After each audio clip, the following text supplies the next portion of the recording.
Wild weather continues around the country this morning. A person died yesterday in Wellington after being hit by a falling branch. Flights have been cancelled, trucks have been overturned, roofs have been lifted off. In the lower North Island last night, 2,500 households spent the evening without power.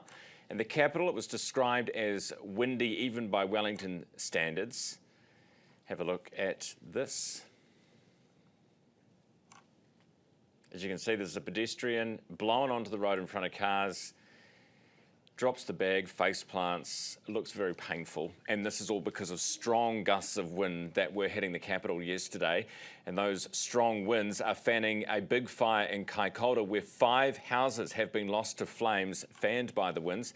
There's also a major scrub fire still burning in Hawke's Bay. These pictures you're looking at are from Kaikoura. Joining us now with the latest on what we can expect from the weather today, it's Thapi Makgabutlane, who's with us from MetService. Thapi, nice to have you on the program.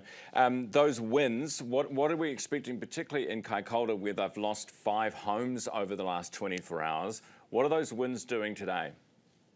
Morena, Ryan, yes, thank you.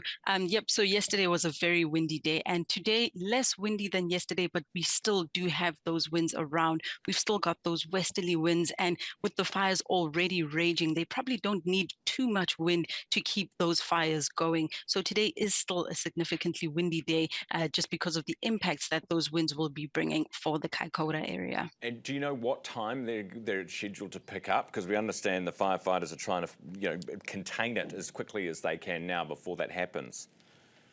As the morning goes on, we're expecting those winds to gradually start picking up, and that is both there for the Kaikoura area and as well those other areas that have those fires raging out in Hawke's Bay, for example. So we are expecting winds to gradually start increasing throughout the morning and the day. What about Hawke's Bay, central Hawke's Bay, where near Porongahau, there are fires that firefighters are still battling there. What's the wind doing there?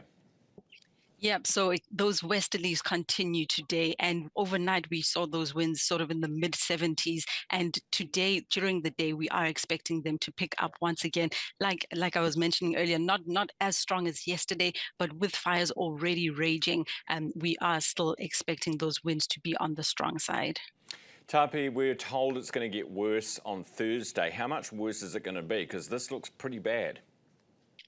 Yes, so this week we were anticipating 2 doses of significant weather. The first was yesterday, and we saw how that played out, and the second one is on Thursday.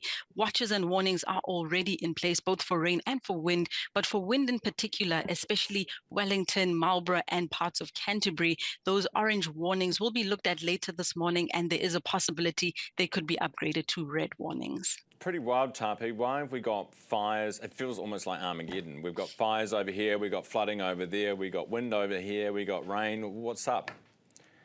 It's been a very unsettled spring so far, but it feels like it's all culminated this week, doesn't it?